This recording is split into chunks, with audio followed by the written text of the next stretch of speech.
শ্ৰদ্ধেয় সংবাদকৰ্মীসকল, আপোনালোক সকলোকে নমস্কাৰ জনাই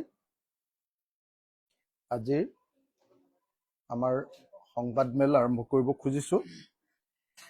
মই আজি সংবাদমেলটো দুটা বিষয় আলোচনা কৰিব খুজিছো। এটা হ'ল সংবাদমেলৰ এটা বিষয় হ'ল যে আমাৰ অসম বিধানসভাত আকৌ কেলেংকাৰী আৰম্ভ হৈ গৈছে, সেই সম্পৰ্কে আপোনালোকৰ সন্মুখত ক'ব খোজো। আৰু দ্বিতীয়, কালি জয়ন্ত মল্ল বৰুৱাই কালি ফৰেষ্ট ডিপাৰ্টমেণ্ট সন্দৰ্ভত যিবিলাক বক্তব্য আগবঢ়াইছে, সেই সন্দৰ্ভত আমাৰ দলৰ স্থিতি আপোনালোকৰ সন্মুখত ব্যক্ত কৰিব খোজো। মই প্ৰথমতে আৰম্ভ কৰিব খুজিছো জয়ন্ত মল্ল বৰুৱাৰ এটা নিউজৰ পৰা, আপোনালোকক দিয়া এটা বাইটৰ পৰা। এজন দুজন কৰবাত এটা ডিভিজনত এটা ৰাজ্যত এজন দুজন বেয়া মানুহ থাকে, তেওঁই গোটেই দুই এজন বেয়া মানুহৰ কাৰণে গোটেই ডিপাৰ্টমেণ্টটো কেতিয়াবা বদনাম হয়।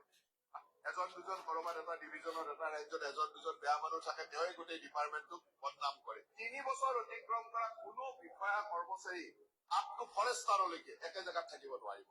এতিয়া টেৰিটৰিয়েল ডিভিজনত কাম কৰা মানুহবিলাকৰ ৱাইল্ড লাইফত যাব, ৱাইল্ড লাইফৰ কাম কৰা মানুহ টেৰিটৰিয়েলত আহিব, আৰু এই ইফালটোত যাতে কোনো দুৰ্নীতি হ'ব নোৱাৰে, কাৰণ ফৰেষ্টৰ ট্ৰেন্সফাৰ পষ্টিঙক লৈ বহুত ডাঙৰ দুৰ্নীতিৰ অভিযোগ আছে। আৰু সকলোকে স্পষ্টতাৰে কৈছো যে ট্ৰেন্সফাৰ পষ্টিঙৰ কাৰণে মোৰ কোনো চিনাকি মানুহ, মোৰ অফিচৰ মানুহ, মোৰ সতীৰ্থ, মোৰ চাহ চিনাকি কাৰো ওচৰত যাব নোৱাৰিব। আৰু কোনোবাই গ'লে তেওঁৰ ওপৰত বেছি একশ্যন কৰা হ'ব। তাই মাছ মূৰৰ পৰা গেলে, যেতিয়া ওপৰৰ পৰা গেলি থাকিব, তলত ধৰিতো লাভ নাই। কতো ট্ৰেন্সফাৰ পষ্টিঙৰ নামত দুৰ্নীতি নহ'ব, ট্ৰেন্সপাৰেণ্ট কাম কৰিব লাগিব, আমাৰ ৰাজহ বৃদ্ধিৰ কাৰণে কাম কৰিব লাগিব, ব্যক্তিগত ৰাজহৰ কাৰণে কাম কৰিব নোৱাৰিব। এতিয়া এই সম্পৰ্কে মই কথা কোৱাৰ আগতে তেখেতৰ এটা বক্তব্য মই আপোনালোকক দেখুৱাই লওঁ। যে তেখেতে কৈছে যে মাছ মূৰৰ ওপৰৰ পৰা গেলে, আৰু মই আপোনালোকক যিটো দৃশ্য দেখুৱাম, এই দৃশ্যটোত আপোনালোকে দেখিবলৈ পাব যে সঁচাকে মাছ মূৰৰ পৰাই গেলে। চাব দেই, জয়ন্ত মল্ল বৰুৱাই যি বক্তব্য দাঙি ধৰি আছে, কালি লাইভত দেখুৱাই আছে তেওঁ জয়ন্ত মল্ল বৰুৱাই তাৰমানে যি বক্তব্য দাঙি ধৰি আছিলে, সেই বক্তব্য তেওঁ দাঙি ধৰি থাকোতে তাৰ কাষত যিজন মানুহ আছে দেখিছেনে, একদম জয়ন্ত মল্ল বৰুৱাৰ কাষত সোঁ চাইডে থকা মানুহজন দেখিছেনে? তেখেতৰ নাম MK যাদৱ। তেখেতৰ নাম MK যাদৱ। এই মানুহজন দেখিছেনে আপোনালোকে? এই মানুহজনৰ নাম MK যাদৱ। এই MK যাদৱ নামৰ মানুহজনেই গোটেই ফৰেষ্ট ডিপাৰ্টমেণ্টটো চলায়। আপোনালোকে চাগে সকলোৱে জানে এই MK যাদৱ। এই MK যাদৱ নামৰ মানুহজনে আচলতে গোটেই ফৰেষ্ট ডিপাৰ্টমেণ্টটো চলায়। আৰু কালি সঁচাকে হেৰিয়ে এটা কথা কৈছে যে সদায় মাছ মূৰৰ ওপৰৰ পৰা গেলে, আৰু গোটেই ফৰেষ্ট ডিপাৰ্টমেণ্টটো গেলোৱাৰ প্ৰধান মানুহজনে হ'ল MK যাদৱ। আৰু সেই MK যাদৱক লগত লৈ, MK যাদৱক কাষত বহুৱাই কালি গোটেই ফৰেষ্ট ডিপাৰ্টমেণ্টৰ অফিচাৰসকলক যিটো ধমকি দি আছে জয়ন্ত মল্ল বৰুৱাই, ফৰেষ্ট মিনিষ্টাৰে কৈ আছে যে কোনো মানুহে 3 বছৰতকে বেছি এটা পোষ্টত থাকিব নোৱাৰিব, এটা ঠাইত থাকিব নোৱাৰিব। কিন্তু MK যাদৱ নামৰ মানুহজনে 2024 চনৰ 29 ফেব্ৰুৱাৰী নাথাকে দেই, সাধাৰণতে কেতিয়াবা 4 বছৰ মূৰত হয়। এইটো কি লিপ ইয়াৰ কয় ন? লিপ ইয়াৰ হয়। সেইকাৰণে কোনোবাই ভাবিব পাৰে যে এই 29 ফেব্ৰুৱাৰী বুলি কৈছে, এইটো ভুল, এইটো নহয়। 2024 চনৰ 29 ফেব্ৰুৱাৰীৰ দিনা MK যাদৱে অসমৰ principal chief conservator of forest বা PCCF হিচাপে অৱসৰ লৈছে। তেতিয়া তেওঁক হেড অফ ফৰেষ্ট ফ'ৰ্চ বুলিও কোৱা হৈছিলে। তেওঁ 29 ফেব্ৰুৱাৰীত যেতিয়া 29 ফেব্ৰুৱাৰী 2024 যেতিয়া তেওঁ অৱসৰ ললে 1 মাৰ্চ 2024 তাৰিখৰ পৰা তেওঁক নতুনকে আকৌ এপইণ্টমেণ্ট দিলে special chief secretary of forest for 1 year। আৰু যেতিয়া এপইণ্টমেণ্ট দিছে মই এপইণ্টমেণ্ট লেটাৰবিলাক যদি আপোনালোকক দেখুৱাই দিওঁ, এইবাৰ আকৌ নতুন চৰকাৰ হৈও এপইণ্টমেণ্ট এটা দিছে। সেই এপইণ্টমেণ্ট বিলাক দিওঁতে এই এপইণ্টমেণ্ট লেটাৰ বিলাক যেতিয়া দিছে নহয়, এই এপইণ্টমেণ্ট লেটাৰ বিলাক দিওঁতে কি বুলি লিখিছে জানেনে? After completion of his present tenure of re-engagement of 28/2/2025 with full financial and administrative power. যেতিয়া এজন IFS কেডাৰৰ মানুহক ৰিটায়াৰমেণ্টৰ পাছত আকৌ যেতিয়া এনেকুৱা ধৰণৰ পোষ্টত দিবলগীয়া হয়, তেতিয়াহ'লে কি কৰিব লাগে জানেনে? তেতিয়াহ'লে প্ৰথম কথা কেবিনেটৰ ডিচিশ্যন হ'ব লাগে, অসম চৰকাৰৰ কেবিনেটৰ ডিচিশ্যন হ'ব লাগে, অৰ্থাৎ অসমৰ মুখ্যমন্ত্ৰী আৰু কেবিনেটখনে পাছ কৰিব লাগে। নাম্বাৰ 1, কেবিনেটখনে এইটো প্ৰুভ কৰিব লাগিব যে তেওঁক দিয়া এপইণ্টমেণ্টটো এইকাৰণেহে দিয়া হৈছে যে অসমত তেনেকুৱা যোগ্য আৰু কোনো ফৰেষ্ট অফিচাৰ নাই। 2, 3, সাধাৰণতে এনেকৈ নন কেডাৰৰ মানুহক যেতিয়া দিয়ে, কেডাৰটো তেওঁ শেষ হ'ল, নন কেডাৰৰ মানুহক দিয়ে, তেতিয়া কেতিয়াও কোনো পধ্যে ফাইনেন্সিয়েল আৰু এডমিনিষ্ট্ৰেটিভ পাৱাৰ দিয়া নহয়। কি দিয়া হয়? তেওঁ এডভাইজৰী ৰোল প্লে কৰিবৰ কাৰণে, উপদেষ্টা ৰূপে বস্তুখিনি দেখুৱাই দিবৰ কাৰণেহে কেৱল দায়িত্ব অৰ্পণ কৰা হয়। কিন্তু আশ্চৰ্যকৰভাৱে এতিয়ালৈকে MK যাদৱৰ এক্সটেনশ্যন 4 বাৰ বৃদ্ধি কৰা হ'ল। 1 মাৰ্চ 2024 স্পেচিয়েল চিফ ছেক্ৰেটাৰী এবছৰৰ বাবে তেওঁক দিয়া হৈছিলে। আকৌ 21-22 ফেব্ৰুৱাৰী 2025 পুনৰ এবছৰৰ বাবে তেওঁক এক্সটেনশ্যন দিলে, অৰ্থাৎ 1 মাৰ্চ 2025 পৰা ফেব্ৰুৱাৰী মাহৰ 28 তাৰিখ 2026লৈকে দিলে। তাৰ পাছৰ ডোখৰ আকৌ অকণমান এক্সটেনশ্যন দিলে, তাৰ মাজত আকৌ ইলেকশ্যন হৈ গ'ল নহয়, সেই সময়খিনিতো তেওঁক এক্সটেনশ্যন দিলে। আৰু 13 ফেব্ৰুৱাৰী 2026 সেইদিনা প্ৰথমখন যিখন কেবিনেট হৈছিলে, প্ৰথমখন কেবিনেটত প্ৰথম দিনটোৰ ডিচিশ্যন হ'ল যে 12 মে 13 মেত হৈছে 12 মে তাৰিখৰ পৰা আকৌ 6 মাহৰ বাবে special chief secretary of forest department with all financial and administrative power MK যাদৱক পুনৰ নিযুক্তি প্ৰদান কৰা হৈছে। এতিয়া যিজন মন্ত্ৰীয়ে কৈছে যে ট্ৰেন্সফাৰ প্ৰমোচন সময়মতে হ'ব লাগিব, সেইজন মন্ত্ৰীৰ কাষত সোঁফালে বহি থকা যিজন তেওঁ মূল মানুহ, যাক special chief secretary of forest department বুলি কৈছে,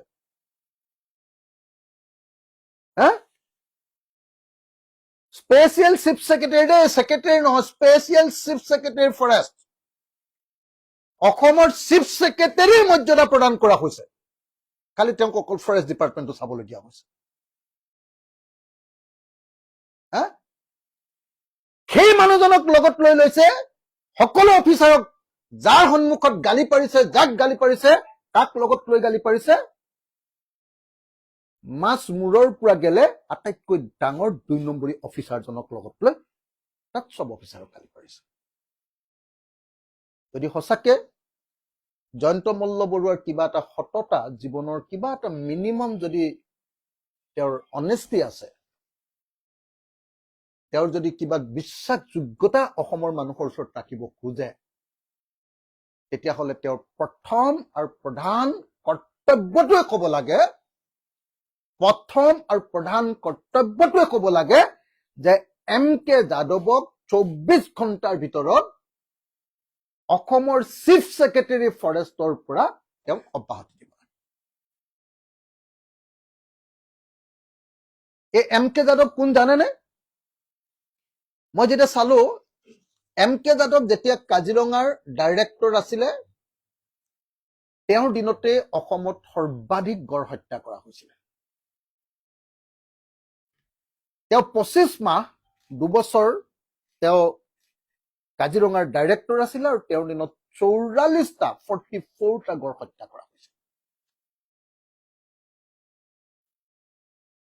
তেওঁৰ ওপৰত আটাইতকৈ ডাঙৰ অভিযোগটো আহিছিলে যে আমাৰ টাইগাৰ কনজাৰ্ভেশ্যন যিটো আছে প্ৰজেক্ট, আমাৰ যিটো টাইগাৰ কনজাৰ্ভেশ্যন প্ৰজেক্ট আছে, দ্য টাইগাৰ কনজাৰ্ভেশ্যন ফাণ্ড আৰু ৰাইনো চেঞ্চাছৰ কাৰণে অহা টকা তেওঁ বেলেগ কামত ব্যৱহাৰ কৰিছিলে আৰু ব্যৱহাৰ কৰাৰ কাৰণে তেওঁৰ সেইটো কৰাপশ্যন চাৰ্জত পৰিছিলে। আটাইতকৈ ইণ্টাৰেষ্টিং কথা যে চিফ ৱাইল্ড লাইফ ৱাৰ্ডেন হিচাপে থাকোতে 2023 চনৰ এপ্ৰিলত তেওঁক অসম চৰকাৰে পদটোৰ পৰা অপসাৰণ কৰিছিলে দুৰ্নীতিত লিপ্ত হোৱা বুলি, আৰু সেইটো সংবাদ মাধ্যমত ডাঙৰ ডাঙৰ বাতৰি হৈছিল। যিজন মানুহক 2024ত ৰিটায়াৰ কৰিছে ফেব্ৰুৱাৰী মাহত, 2023ৰ এপ্ৰিলত তেওঁ কি কৰিছিলে, অসম চৰকাৰে তেওঁক কি কৰিছিলে, অপসাৰিত কৰিছিলে, পদৰ পৰা আঁতৰাই দিছিলে যে তুমি কৰাপ্ট মানুহ। সেই কৰাপ্ট মানুহজনক পৰৱৰ্তী সময়ত বিজেপিৰ হিমন্ত বিশ্ব শৰ্মা চৰকাৰে কি কৰিছে, 4 বাৰ এতিয়ালৈকে ইলিগেলি, মই ইলিগেলি বুলি এইকাৰণে কৈছো যে এনেকৈ এক্সটেনশ্যন কৰোতে কেতিয়াও ফাইনেন্সিয়েল আৰু এডমিনিষ্ট্ৰেটিভ পাৱাৰ দিব নোৱাৰে। কমপ্লিট ইলিগেলি এই মানুহজনক 3 বাৰকৈ স্থলাভিষিক্ত কৰা হৈছে, তেওঁক কামৰ এক্সটেনশ্যন দিয়া হৈছে আৰু তেওঁক অসমৰ চিফ ছেক্ৰেটাৰী বুলি ঘোষণা কৰা হৈছে। আনকি জুলাই মাহৰ 2025 চনৰ জুলাই মাহত union ministry of environment forest and climate change MOEF এই এম কে যাদৱে ফৰেষ্ট কনজাৰ্ভেশ্যন এক্ট 1980 ভংগ কৰি ফৰেষ্টৰ মাটি আন কামত ব্যৱহাৰ কৰিবলৈ দিয়াৰ কাৰণে চেন্ট্ৰেল গভৰ্ণমেণ্টে লিগেল একশ্যন ল'বৰ কাৰণে চেন্ট্ৰেল গভৰ্ণমেণ্টে অসম চৰকাৰৰ ওচৰলৈ কাগজ পঠিয়াইছে জুলাই 25ত। আনকি তেওঁৰ কাৰ্যকালত, তেওঁৰ নিৰ্দেশত আমাৰ গেলেকী ৰিজাৰ্ভ ফৰেষ্টত ভাৰত চৰকাৰৰ অনুমতি নোহোৱাকৈ ফৰেষ্টৰ মাটি ডি ৰিজাৰ্ভ কৰাৰ কাৰণে, বেলেগ কামত, ফৰেষ্টৰ বাহিৰে বেলেগ কামত ব্যৱহাৰ কৰাৰ কাৰণেও তেওঁ চেন্ট্ৰেল গভৰ্ণমেণ্টে সকিয়নি দিছিল আৰু তেওঁৰ ওপৰত একশ্যন ল'বৰ কাৰণে নিৰ্দেশ দিছিল। আটাইতকৈ ইণ্টাৰেষ্টিং কথাটো হ'ল এম কে যাদৱক কিয় ৰাখিছে? সকলোৱে জানে যে আজিৰ দিনটোত অসমৰ ফৰেষ্ট ডিপাৰ্টমেণ্টটো এম কে যাদৱৰ ব্যক্তিগত সম্পত্তি। অসমৰ সকলো মানুহে জানে, যি খবৰ ৰাখে, যে এম কে যাদৱৰ নেতৃত্বতে অসমত সকলো ফৰেষ্ট ডিপাৰ্টমেণ্টৰ কেলেংকাৰীবিলাক সংগঠিত। কালি মন্ত্ৰীয়ে কৈছে যে যি ডিপাৰ্টমেণ্টত 1500 কোটি টকাৰ টেক্স আহিব লাগে, কি কয় আপোনাৰ ৰয়েলটি, নন টেক্স ৰেভিনিউ বুলি যাক কয়, যি ডিপাৰ্টমেণ্টত 1500 কোটি টকাৰ টেক্স আহিব লাগে তাত 500 কোটি টকা আহিছে। তাৰমানে 1000 কোটি টকা এম কে যাদৱৰ নেতৃত্বত ঘোটালা কৰি থকা হৈছে প্ৰত্যেক বছৰে। ফৰেষ্ট ডিপাৰ্টমেণ্টত 1000 কোটি টকাৰ ঘোটালা কৰি থকা হৈছে, এইটো কালি মন্ত্ৰীয়ে কৈ আছে। মইতো ভাবো যে 1500 কোটি টকা নহয়, মিনিমাম 3000 কোটি টকা ফৰেষ্ট ডিপাৰ্টমেণ্টৰ পৰা আমি ৰয়েলিটি পাব লাগে। বালি, শিল, গছ, আৰু এই যে অসমত যে পুৰা 2 নম্বৰী কাঠৰ বিজনেছ চলি আছে, টিম্বাৰ বিজনেছ, এই যে অৰুণাচলৰ পৰা আহে, এই ম্যানমাৰৰ পৰা আহে, থাইলেণ্ডৰ পৰা আহে, এই সমস্ত কেলেংকাৰীৰ এজন প্ৰধান মানুহ হ'ল এই এম কে যাদৱ। আজি অসমৰ মুখ্যমন্ত্ৰীয়ে জয়ন্ত মল্ল বৰুৱাক অসমৰ সিন্ডিকেট চলাবৰ কাৰণে দায়িত্ব অৰ্পণ কৰিছে। জয়ন্ত মল্ল বৰুৱাই হাগ্ৰামা মহিলাৰীৰ লগত লগ হৈ অসমলৈ সোমোৱা প্ৰত্যেকখন গাড়ী আৰু অসমৰ পৰা ওলাই যোৱা প্ৰত্যেকখন গাড়ীৰ ওপৰত অবৈধ সিন্ডিকেট লৈ সমগ্ৰ অসমৰ বস্তুৰ দাম বঢ়াইছে।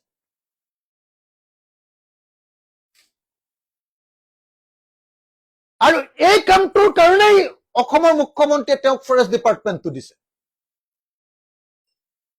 যাতে ফৰেষ্ট ডিপাৰ্টমেণ্টটোৱে জয়ন্ত মল্ল বৰুৱাৰ নেতৃত্বত হাগ্ৰামাৰ সহায়ত ট্ৰান্সপৰ্ট মিনিষ্ট্ৰী দিছে BPFক, আৰু এনেকৈ অসমত ডাঙৰ এটা সিন্ডিকেট পুৰা প্ৰতি সময়তে চলাই থাকিব পাৰে। কাঠৰ সিন্ডিকেটটোৰ কথা চবে জানে, মই বেলেগ কথালৈ নিব নোখোজো এতিয়া। এই কামটো কৰিবৰ কাৰণে অসমৰ মুখ্যমন্ত্ৰীয়ে জয়ন্ত মল্ল বৰুৱাক ফৰেষ্ট ডিপাৰ্টমেণ্টটো দিছে। আৰু সেইকাৰণে যে অসমৰ আটাইতকৈ ২ নম্বৰী মানুহটোক সন্মুখত লৈ বাকী অফিচাৰ বিলাকক চবকে ধমকি লগাইছে। যি সময়ত আটাইতকৈ ধমকিটো লগাব লাগিছিলে MK যাদৱক নাম কৈ, আপুনি চিফ ছেক্ৰেটাৰী হৈ থাকোতে কিয় 500 কোটি টকাহে আমি ৰয়েলিটি পাইছো, কিয় আমি 500 কোটি টকাৰ ঠাইত 1500 কোটি টকা পোৱা নাই, 1000 কোটি টকা কিয় আপুনি খাইছে? তাৰ বিপৰীতে কি কৰিছে, তেওঁক লগত লৈ বাকী সকলোকে দাদাগিৰি কৰিছে, সকলোৰ ওপৰত দম দিছে। এতিয়া MCC লাগি থাকোতেও, আনকি নিৰ্বাচনৰ হেৰি লাগি থাকোতেও আমাৰ সেই সময়ৰ leader of the opposition Debabrata Saikia, Assam জাতীয় পৰিষদ আৰু এজন RTI কৰ্মী, দুজন, এজন কি চৌধুৰী আৰু এজন নাথ, দিলীপ নাথ, তেওঁলোকে ইলেকশ্যন কমিশ্যনক জনাইছিলে যে এনেকৈ হেৰিয়াৰ সময়ত MCC লাগি থকাৰ সময়ত এই কাম কৰিব নোৱাৰে, কিন্তু MK যাদৱক তাৰ পৰা অপসাৰণ কৰা হোৱা নাছিল। তাৰ কি কাৰণ? তাৰ এটা অত্যন্ত গুৰহ, মানে MK যাদৱক এনেকৈ ৰখাৰ এটা অত্যন্ত গুৰুত্বপূৰ্ণ কথা আছে। কালি যে জয়ন্ত মল্ল বৰুৱাই কৈ আছে যে কেনেকৈ এমট্ৰনে ফৰেষ্ট ডিপাৰ্টমেণ্টৰ এখন গাড়ীৰ বস্তু কঢ়িয়াওতে 164 নে কিমান, হয়নে, 154 rupees প্ৰত্যেকখন গাড়ীত কেনেকে পায়? এইটো বেলেগ কোনেও সেই ব্যৱস্থা কৰি দিয়া নাই, সেই ব্যৱস্থা কৰি দিছিলে MK যাদৱে। কেনেকে? MK যাদৱ তেতিয়া এমট্ৰনৰো এসময়ত, আপোনালোকৰ নিশ্চয় মনত আছে যে এমট্ৰনৰ কি আছিলে, তেওঁ চেয়াৰমেন আছিলে, MD আছিলে, মেনেজিং ডাইৰেক্টৰ।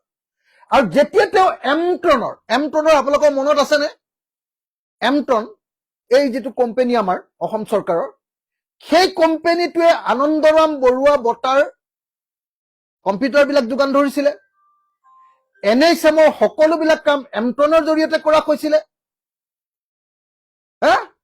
আৰু অভিযোগ উঠিছিলে যে অসমৰ মুখ্যমন্ত্ৰী হিমন্ত বিশ্ব শৰ্মা এমট্ৰনৰ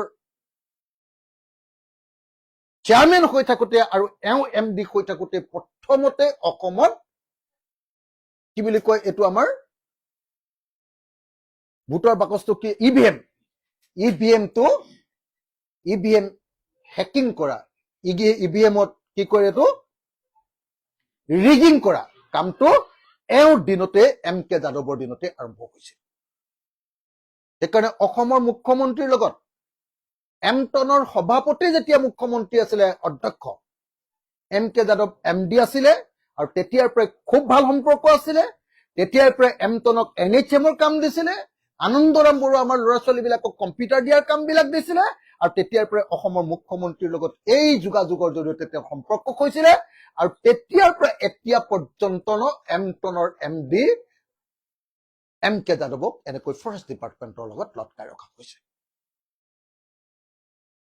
সেইকাৰণে মই এই মুহূৰ্তত ৰাইজৰ দলৰ সভাপতি হিচাপে দাবী উত্থাপন কৰিব খুজিছো যে 24 ঘণ্টাৰ ভিতৰত MK যাদৱক কামৰ পৰা অব্যাহতি দিয়া হওক।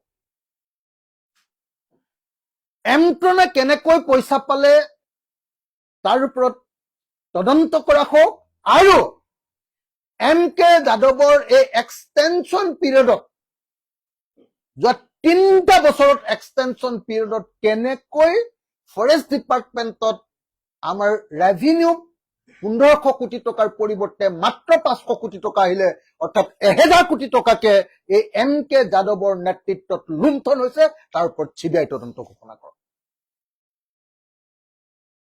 যদি এইটো কৰিব পাৰে, চাওক দেই, এইবিলাক হ'ল গোটেইবিলাক এম কে যাদৱৰ এপইণ্টমেণ্ট লেটাৰ। লাষ্টৰ এপইণ্টমেণ্ট লেটাৰখনত চহী কৰিছে Himanta Kumar Das, Secretary of the Government of Assam Personnel Department, dated Dispur the 14th May 2026. এই চৰকাৰ নতুন চৰকাৰ হোৱাৰ পাছত 13 তাৰিখে কেবিনেট, 14 তাৰিখে অৰ্ডাৰ ওলাইছে যে 12 তাৰিখৰ পৰা সকলো ফাইনেন্সিয়েল আৰু এডমিনিষ্ট্ৰেটিভ পাৱাৰ প্ৰদান কৰি দিয়া হ'ল ফৰেষ্ট ডিপাৰ্টমেণ্টৰ চিফ ছেক্ৰেটাৰী। বেলেগ কোনো বস্তু নহয়, স্পেচিয়েল চিফ ছেক্ৰেটাৰী। নতুন পদ এটা আনিছে, এইটো ক'তো অসমৰ ফৰেষ্ট ডিপাৰ্টমেণ্টত নাছিলেই কোনোদিন। এইটো হিমন্ত বিশ্ব শৰ্মাই এম কে যাদৱৰ কাৰণে তৈয়াৰ কৰি লোৱা পদ। তো গতিকে এই কথাকেইটো ঘোষণা কৰোঁ। কিন্তু মোৰ যিটো মূল আজিৰ হ'ব কৈছো, য়োগা দিৱসৰ দিনা কয় মানে একদম আৰ্ট অফ কি বুলি কয়, লাষ্ট একদম সাংঘাতিক ধৰণৰ অত্যাধুনিক বস্তুটো কি বুলি কয়, অতি অত্যাধুনিক মই এটা মানে টেণ্ট তৰি থকা দেখিলো। সেই টেণ্টটোত না বাঁহ আছে না লোহা আছে। এনেকুৱা ধুনীয়া ষ্টীলৰ পাতি আৰু এনেকুৱা ধুনীয়া মানে আপোনাৰ তাত ধুমুহা বৰষুণ আহিলেও একো নহয়, বহুত ধুনীয়া এটা টেণ্ট তৰি থকা দেখিলো। মই ভাবিলো যে এইটো মোৰ লগত মেহবুব মুক্তাৰ আমাৰ MLA জনো আছিলে। তেতিয়া মই সুধিলো, ইমান ধুনীয়া টেণ্ট তৰিছে, মই দেখাই নাই আজিলৈকে জীৱনত এনেকুৱা ধুনীয়া টেণ্ট। বোলে দাদা হেৰিয়াৰ কাৰণে তৰিছে নেকি, জাপানৰ প্ৰধানমন্ত্ৰী আহিবৰ কাৰণে তৰিছে নেকি। তাৰপিছত কালি দিগন্ত কলিতাৰ ফেচবুক লাইভতে দেখিলো যে সেইটো টেণ্ট জাপানৰ প্ৰধানমন্ত্ৰী বা ভাৰতবৰ্ষৰ প্ৰধানমন্ত্ৰীৰ কাৰণে তৰা নাই, সেইটো তৰিছিলে, সেই টেণ্টটো তৰিছিলে য়োগাৰ কাৰণে। সেই য়োগা কৰিবৰ কাৰণে আকৌ নিজে অধ্যক্ষজন তাত নাই। আমাৰ ৰঞ্জিত কুমাৰ দাস ডাঙৰীয়া, তেখেত আকৌ সেই য়োগাত নাই। আমাৰ সন্মানীয় মুখ্যমন্ত্ৰী ডাঙৰীয়াও সেই য়োগাত নাই।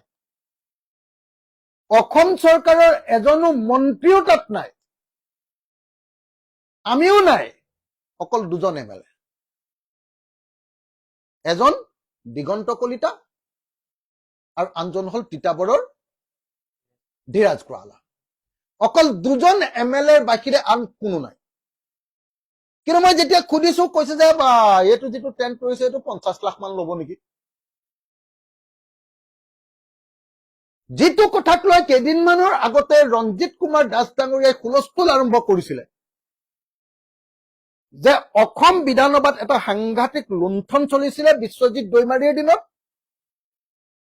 বিশ্বজিৎ দৈমাৰীয়ে লুণ্ঠন কৰিবৰ কাৰণে এনেকুৱা ধৰণৰ বিভিন্ন ফাংচন পাতিছিলে। আপোনালোকৰ সংবাদ মাধ্যমক সেইবিলাক তথ্য যোগান ধৰিছিলে। হেৰিয়াৰ পৰা আসাম এছেম্বলিৰ তৰফৰ পৰা বিভিন্ন লিগেলি ইলিগেলি সেইবিলাক তথ্য যোগান ধৰিছিলে আৰু বাৰম্বাৰ কৈছিলে যে এনেকুৱা ধৰণৰ 2 নম্বৰী কাম কৰি গোটেই বিশ্বজিৎ দৈমাৰীয়ে 5 বছৰ গোটেই অসম বিধানসভাখন লুটি পেলাইছে। সেই একেটা কাম আমাৰ নতুন যিজন অধ্যক্ষ আহিলে ৰঞ্জিত কুমাৰ দাস ডাঙৰীয়াৰ কাৰ্যকালতো য়োগা দিৱসৰ দিনাৰ পৰা আৰম্ভ হৈ গল। আৰু নতুন আমাৰ যিজন ছেক্ৰেটাৰী ভাৰপ্ৰাপ্ত সচিব, তেওঁৰ দিনৰ পৰা এই লুণ্ঠনৰ কাম য়োগা দিৱসৰ দিনটোৰ পৰা আৰম্ভ হৈ যোৱা আমি দেখিবলৈ পালো। আপোনালোকে দেখিছিলে যে বিশ্বজিৎ দৈমাৰীৰ দিনত নিত্য নতুন আমাক উপহাৰ দিয়ে। কিবা ৰূপৰ হেৰি থকা কিবা এটা ঘৰ দিছিলে, পাহৰিলো এতিয়া, এছেম্বলি ভৱনৰ নিচিনা এটা দিছিলে, চৰাই বাহনে কিবা এটা দিছিলে। হে তাৰপিছত ইটোৰ পিছত সিটো গিফ্ট দিয়ে আমাক তাৰপিছত ইটোৰ পিছত সিটো ফাংচন পাতে ডাঙৰ ডাঙৰ হেৰি কৰে বিৰাট ডাঙৰ ডাঙৰ ফিজ দিয়ে আমাক ভোজ হে আমি চবেই কথা পাতি থাকো এমএলএ বিলাকে সেইটো অধ্যক্ষই লুটিবৰ কাৰণে এইবিলাক কৰি আছে চবেই কথা পাতি থাকো আমি চব মানুহ মানে বিৰোধী বা শাসকীয় চব দলৰ বিধায়ক বিলাকে আমি কথা পাতি থাকো বিশ্বজিৎ দৈমাৰে মন্ত্ৰী নাপায় পুৰা লুটি দিছে হেৰি বিধানসভা একে লুণ্ঠন আৰম্ভ কৰি দিলে এতিয়া ৰঞ্জিত কুমাৰ দাস ডাঙৰীয়াৰ দিনত একে লুণ্ঠন আৰম্ভ কৰি দিলে আগতে এই পেগু বুলি মানুহজনক কবলৈ চেষ্টা কৰিছিলে ন পেগু ডাঙৰীয়াক এতিয়া আকৌ নতুন যিজন সচিব আহিলে তেওঁৰ দিনতে একেই কাম আৰম্ভ কৰি দিলে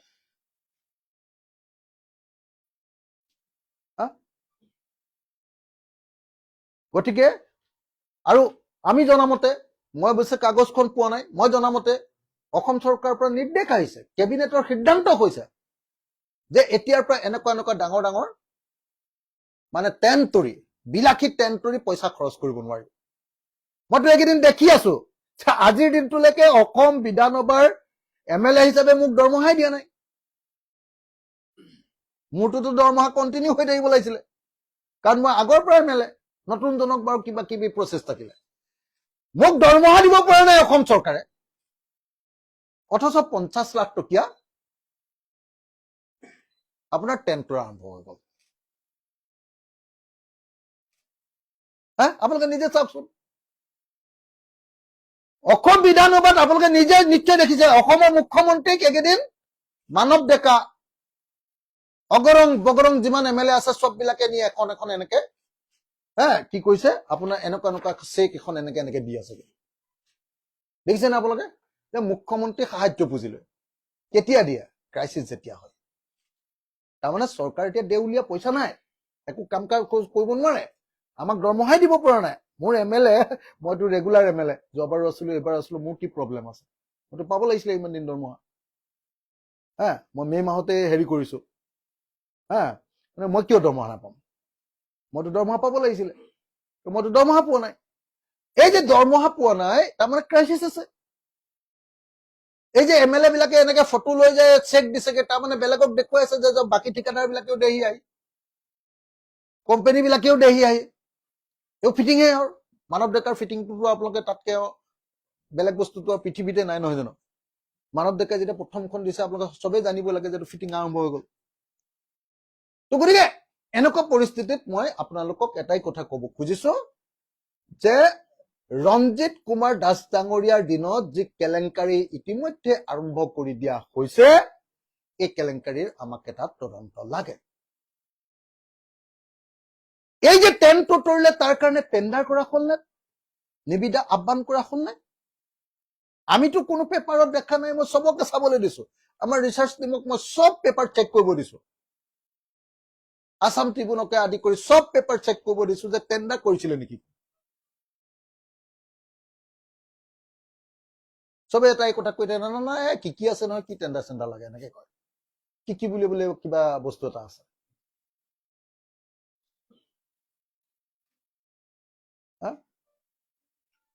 তো গতিকে মই আপোনালোকক ক'ব খুজিছো যে অসম বিধানসভাত কেলেংকাৰী আৰম্ভ হৈ গ'ল বিশ্বজিৎ দৈমাৰীৰ যি কেলেংকাৰী সেই কেলেংকাৰীৰ পুনৰাবৃত্তি পুনৰ আৰম্ভ হৈ গৈছে আৰু যোৱাবাৰ মই প্ৰথম বিধায়ক হিচাপে আৰু বহুদিন আন্দোলন কৰি আহিছিলো কাৰণে অলপ মই ঢিলাঢিলি অলপ হেমেকা ভূমিকা পালন কৰি আহিছিলো কিন্তু এইবাৰ চৰকাৰৰ প্ৰত্যেকটো কৰাপশ্যন প্ৰত্যেকটো দুৰ্নীতি প্ৰত্যেকটো কেলেংকাৰী প্ৰত্যেকটো অনিয়ম এটা এটাকৈ এইবাৰ ধৰা হ'ব বিধানসভাৰ ভিতৰতো ধৰা হ'ব বিধানসভাৰ বাহিৰতো ধৰা হ'ব এইবাৰ চৰকাৰৰ দুৰ্নীতিৰ বিৰুদ্ধে কঠোৰতম ব্যৱস্থা আমাৰ দলৰ তৰফৰ পৰা লোৱা হ'ব মইতো আপোনালোকক আহ্বান জনাও অসমবাসী ৰাইজক যে কোনোবাই যদি কোনোবা ডিপাৰ্টমেণ্টৰ ডাঙৰ কেলেংকাৰীৰ বিষয়ে জানে যিটো কেলেংকাৰীয়ে অসমৰ জনগণৰ যথেষ্ট ক্ষতি কৰিছে অসমৰ ৰাজহুৱা ধনৰ লোকচান কৰিছে তেনেকুৱা ধৰণৰ যদি আপোনালোকে কেলেংকাৰী জানে মোক ৰাইজৰ দলৰ সভাপতি হিচাপে আপোনালোকে দিব পাৰে। মোৰ হোৱাটছআপ নাম্বাৰটো হ'ল 8822424271। আকৌ এবাৰ কৈ দিছো, এই হোৱাটছআপ নাম্বাৰত আপোনালোকে মোক অসম চৰকাৰৰ সকলো কেলেংকাৰীৰ তথ্য দিব পাৰিব। মোৰ হোৱাটছআপ নাম্বাৰটো হ'ল 8822424271। বহুতে ভাবে যে নাই অখিল গগৈ আকৌ কৈ দিয়ে নেকি চ'ৰ্চটো। মই পৃথিৱীত কেতিয়াও কোনো চ'ৰ্চৰ কথা নকওঁ, মই উল্টাকে কৈ দিওঁ যাতে কোনোদিন সেই চ'ৰ্চটোৰ কথা কোনো ভাবিব নোৱাৰে। মই যাৰ পৰা তথ্য পাওঁ তেওঁ সম্পৰ্কে 100% গোপনীয়তা ৰক্ষা কৰোঁ, 100% গোপনীয়তা ৰক্ষা কৰোঁ।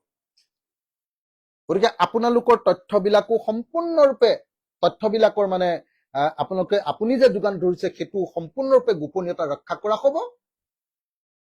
আপোনালোকে মাত্ৰ তথ্য দিয়ক। এইবাৰ অসম চৰকাৰৰ প্ৰত্যেকটো চিণ্ডিকেটৰ কাহিনী, প্ৰত্যেকটো কেলেংকাৰীৰ কাহিনী, প্ৰত্যেকটো 2 নম্বৰী কাহিনী এবাৰ ধৰা হ'ব, আৰু সেইকাৰণে মই আপোনালোকক সহযোগিতা আগবঢ়াবৰ কাৰণে আহ্বান জনাইছো।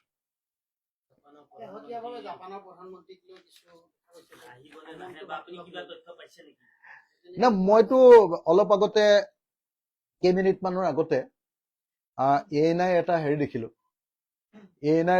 হেৰি দেখিলো।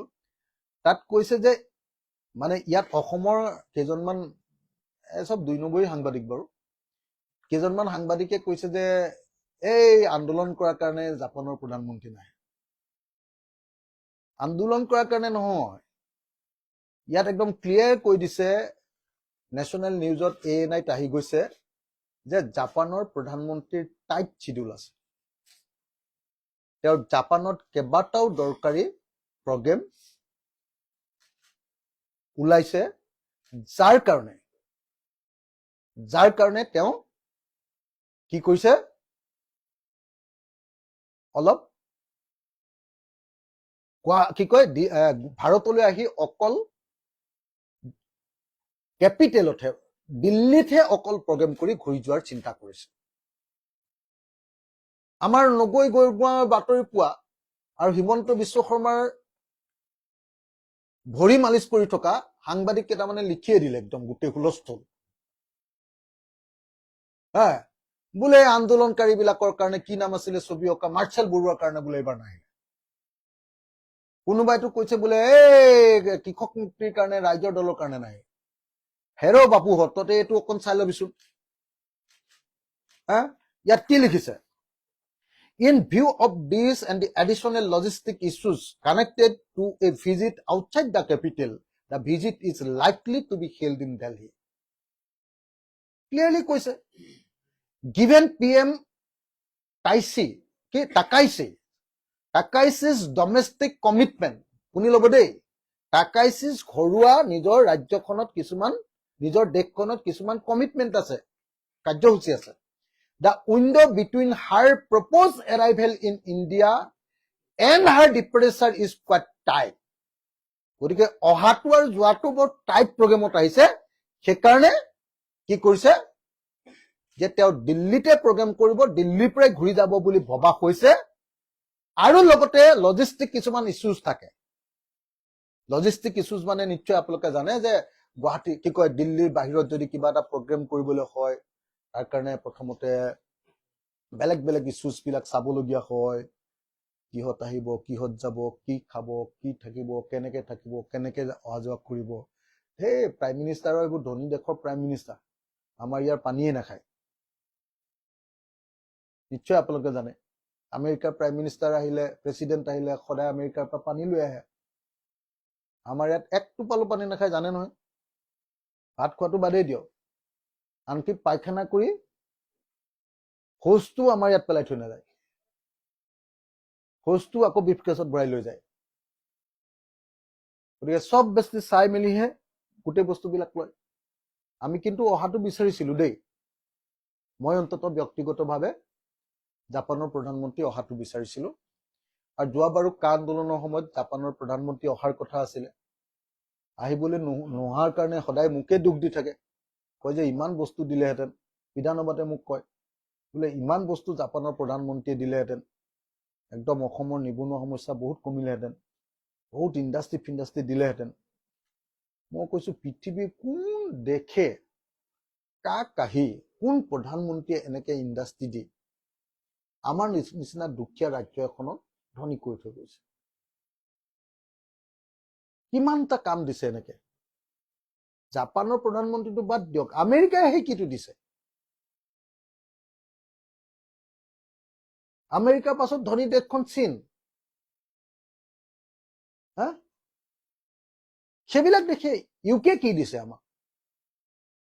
জাপান আহিলে মানে এনেকুৱা জঁপিয়াই থাকে, অহাটো ভাল, একেবাৰে ভাল যে জাপানৰ প্ৰধানমন্ত্ৰী আহিব, আমেৰিকাৰ ৰাষ্ট্ৰপতি আহক, ফ্ৰান্সৰ ৰাষ্ট্ৰপতি আহক, আমাৰ মেলনিও আহক। মেলনি আহিলেতো আমাৰ ইয়ালৈ আনিলে আৰু বেছি ভাল পাম। প্ৰধানমন্ত্ৰীৰ লগত আমাৰ ব্ৰহ্মপুত্ৰৰ পাৰত খোজকাঢ়িব পাৰিব, তো আহিলে ভালেই পাম আমি, হয় নে নহয়? আমি দীঘলীয়াকে চাব পাৰিম, আৰু ইয়াত আমাৰ লাইভে হৈ থাকিব।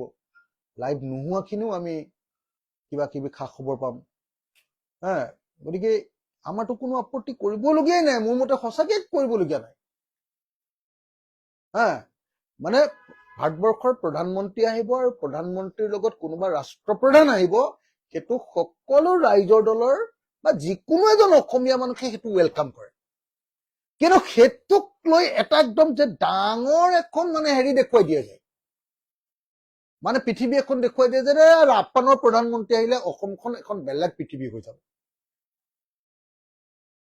এই বস্তুটোকে আমি খালি অলপ হেৰি কৰো, এইবিলাক মিছা কথা। এইবিলাক কথা কোৱাটোক মই সেইকাৰণে কৈছিলো যে এইবিলাক কথা প্ৰচাৰ কৰি থকাতকে ঘোঁৰাৰ ঘাস কাটি থকা, ঘোঁৰাৰ কাৰণে ঘাঁহ কাটি থকাটো বেছি ভাল।